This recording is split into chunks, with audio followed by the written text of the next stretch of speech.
अस्सलाम वालेकुम दोस्तों। जमीन से 480 फीट ऊंचे 4,500 साल पुराने इस पिरामिड के अंदर ऐसा क्या था जिसको देखने के लिए रिसर्चर्स ने एक रोबोटिक कैमरा पिरामिड के अंदर भेजा।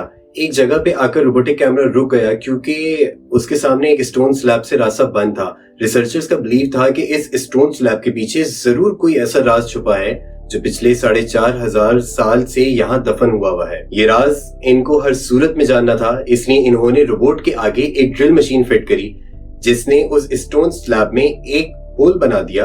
अब इस होल में एक कैमरा भेजा गया जिससे कि कुछ ऐसा देखने को मिला जो पिछले 4,500 सालों में किसी ने कभी नहीं देखा था।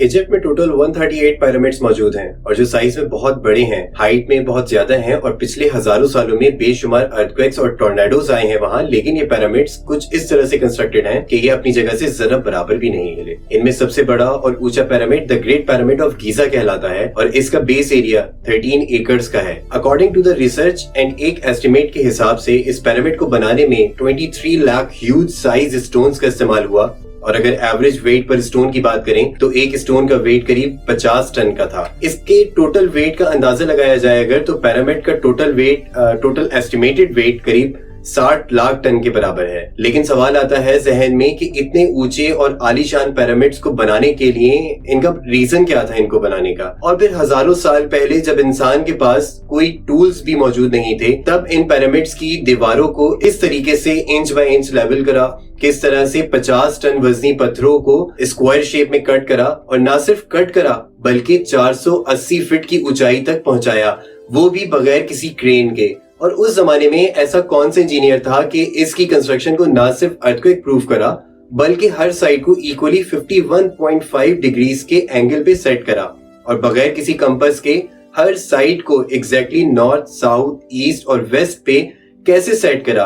तो आज के इस वीडियो में इन्हीं सारे सवालों पे बात करेंगे। सबसे पहला चैलेंज तो यही था कि पिरामिड की हर साइड को एग्जैक्टली नॉर्थ, साउथ, ईस्ट और वेस्ट पे कैसे सेट करा, वो भी विदाउट एनी कंपास।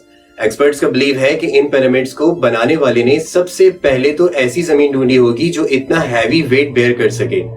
उसके बाद पोलर स्टार्स, मतलब वो स्टार्स जिनकी हेल्प से अर्थ के पोल्स का पता चलता है, उनकी हेल्प से पिरामिड की हर साइड को मार्क करा गया। ना कोई कंपास और ना कोई ऑप्टिकल इंस्ट्रूमेंट, सिर्फ इस बेसिक टेक्निक से हजारों साल पहले इस पिरामिड की डायरेक्शन सेट करी गई और वो भी जीरो एरर के साथ। दूसरा बड़ा चैलेंज था जमीन को लेवल करने का। जिस 13 एकड़ की जमीन पर इस पिरामिड को बनना था, क्योंकि अगर उसका लेवल जरा भी आउट होता तो इन 23 लाख पत्थरों के पहाड़ का खड़ा होना बिल्कुल भी मुमकिन नहीं होता। अब इस जमीन को लेवल करने के लिए उस टाइम के कंस्ट्रक्टर्स के पास ना तो लेजर लेवल था और ना ही बबल लेवल।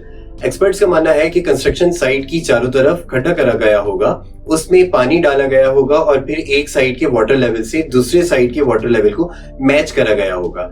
जो जमीन का हिस्सा वाटर लेवल से मैच नहीं कर रहा होगा उसको छेनी और हथौड़े की मदद से काट कर लेवल करा गया होगा। कई एक्सपर्ट्स का मानना है कि एंशिएंट इजिप्शियंस ने इन सिंपल टूल्स का भी यूज करा होगा जिसके दोनों साइड पे लकड़ी और सेंटर में रस्सी से एक वेट बांधा हुआ है। अगर वेट जमीन से टच हो गया और रस्सी ठीक सेंटर लाइन पे आ रही होगी तो इसका मतलब है कि बीच की जमीन परफेक्टली लेवल्ड है। इसके बाद तीसरा बड़ा चैलेंज ये था कि पिरामिड कंस्ट्रक्शन साइट पे डायरेक्शन भी सेट थी, मार्किंग्स भी हो चुकी थी और जमीन का लेवल भी सेट था। तो अब बारी थी कंस्ट्रक्शन स्टार्ट करने की, जिसके लिए huge sized and heavy weighted stones must required थे। लेकिन ये पत्थर काटने के लिए ना तो उनके पास हैवी ड्यूटी ग्राइंडर्स थे और ना ही जैक हैमर्स थे। लेकिन फिर भी उन्होंने 50 टन वजनी पत्थर काटे भी और उनको स्क्वायर और रेक्टेंगल शेप भी दिया। सवाल उठता है कि कैसे? सिर्फ एक टूल था जिसकी मदद से इन पत्थरों को काटा गया। रिसर्चर्स का मानना है कि पिरामिड कंस्ट्रक्शन में यूज होने वाली छेनी सिर्फ कॉपर से ही नहीं बनी थी, क्योंकि ये बात उन्हें भी मालूम होगी कि कॉपर एक सॉफ्ट एलिमेंट है जो कि स्टोन नहीं काट सकता।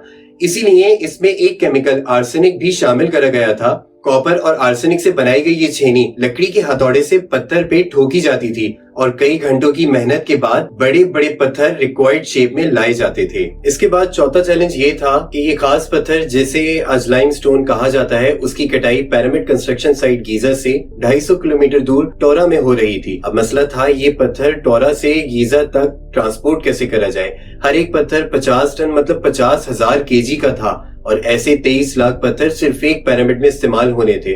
उस जमाने में इतना ज्यादा वेट ट्रांसपोर्ट करने के लिए ना ही कोई जानवर काम में आ सकता था और ना ही कोई ट्रक्स मौजूद थे। इवन अगर आज के मॉडर्न वर्ल्ड में भी इतना हैवी वेट ट्रांसपोर्ट करना पड़े तो ये काम अच्छा खासा टफ टाइम देगा, बट शॉकिंगली ये काम वर्कर्स और कश्तियों की मदद से करा गया। टोरा और गीजा के बीच मौजूद एक रिवर का फायदा उठाया गया और पत्थर को बड़ी बड़ी कश्तियों में डालकर पिरामिड कंस्ट्रक्शन साइट तक पहुंचाया गया। रिसर्चर्स का बिलीव है कि ये काम इतना इजी नहीं था और शिप में सिर्फ एक पत्थर की लोडिंग एंड अनलोडिंग के लिए एटलीस्ट 500 लोगों की लेबर फोर्स लगाई गई होगी। इसके बाद पांचवा चैलेंज ये था कि रिसर्चर्स की जो टीम पिरामिड की कंस्ट्रक्शन साइट पे रिसर्च कर रही थी, उन्हें कई सवालों के जवाब तो मिल चुके थे, लेकिन एक बात जो बहुत परेशान कर रही थी कि लाइमस्टोन कट भी गए, ट्रांसपोर्ट भी हो गए, कंस्ट्रक्शन के दौरान एक के ऊपर एक लगना भी शुरू हो गए, लेकिन अब मसला ये था कि पत्थर इतनी ऊंचाई तक कैसे पहुंच गए।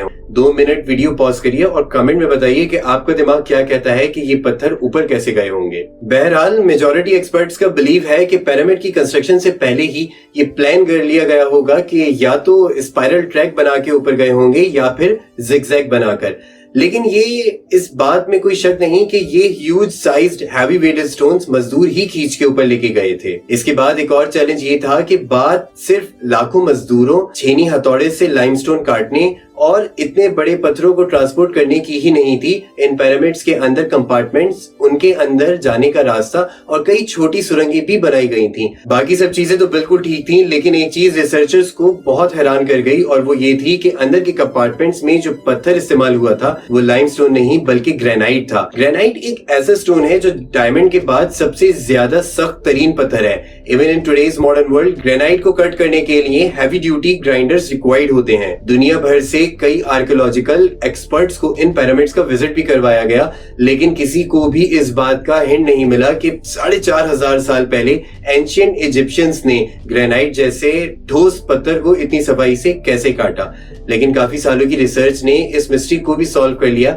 इजिप्शियंस ने ग्रेनाइट को इतनी सफाई से एक ऐसे आरे से काटा था जिसके दांत नहीं थे। बगैर दांतों वाले इस आरे को दोनों साइड्स पे वेट डालकर इसको ग्रेनाइट पर चलाया जाता था और बीच में बजरी डाली जाती थी। और एक्सपर्ट्स का मानना है कि इतने बड़े पत्थर को इस तरह से काटने में तकरीबन 4 महीने का वक्त लग जाता था। आखिर इन पिरामिड्स को बनाने का मकसद क्या था? इन पिरामिड्स को बनाने में एक ही वक्त में कितने मजदूर काम करते थे? जब रोबोटिक कैमरा ने पिरामिड के अंदर स्टोन स्लैब में होल करा तो ऐसा क्या देखा गया जो पिछले 4500 सालों में किसी ने भी नहीं देखा? ये सब और इससे भी ज्यादा इंफॉर्मेशन अपलोड होगी इस वीडियो के नेक्स्ट पार्ट में। So stay tuned, channel subscribe कर लीजिएगा मजीद इंफॉर्मेशन के लिए। मिलते हैं नेक्स्ट वीडियो में, तब तक अपना बहुत सारा ख्याल रखिएगा। अस्सलाम वालेकुम।